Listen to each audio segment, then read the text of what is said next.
Si, Monsieur le Président, même remarque et même esprit que le rapport précédent, une très grande qualité et un plaisir à le lire, mais une philosophie sous-jacente qui est la même et qui appellera et qui a appelé le même genre d'amendements.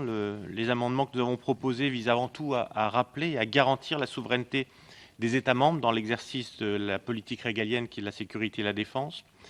Les concepts d'autonomie stratégique européenne, de capacité militaire de planification et de conduite, ainsi que le futur et très probable Fonds européen de défense, ne constituent à notre sens qu'une tentative supplémentaire de la Commission européenne de s'approprier des compétences qui devraient être exclusivement réservées aux États membres. Le groupe Identité et démocratie soutient plutôt l'idée de coopération entre les États, depuis longtemps illustrée par le succès notamment de l'entreprise Airbus. Et, chers collègues, on peut noter qu'une telle aventure aujourd'hui ne pourrait sans doute pas voir le jour.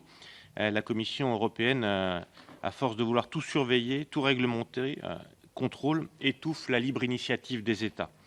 À cet effet, nous avons proposé divers amendements qui visent tantôt, d'une part, à remplacer l'idée d'autonomie stratégique de l'Union européenne par une collaboration des États membres et contester la mise en place d'une DG Défense et Espace au sein de la Commission.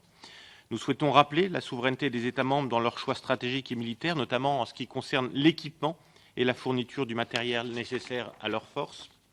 Enfin, comme persuadé, comme l'a si bien écrit Albert Camus, que mal nommer les choses, c'est ajouter au malheur du monde, nous avons souhaité préciser par divers amendements le contexte géostratégique des États membres de l'Union européenne, sous la menace notamment d'un État candidat à l'accession et au comportement dangereux et déstabilisateur dont nous parlons beaucoup ces dernières semaines, la Turquie. Enfin, nous demandons que le Fonds européen de défense soit placé sous la direction du Conseil et que les projets qu'il financerait ne relèvent pas du domaine militaire strict, mais soit plutôt orienté vers le fonctionnement de la coopération en matière de satellites, de renseignement, de lutte contre la cybercriminalité et contre le terrorisme.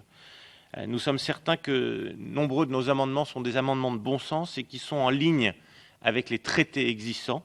Et nous espérons avoir, à l'occasion de cette discussion, l'occasion de vous convaincre du bon sens de ces amendements. Merci.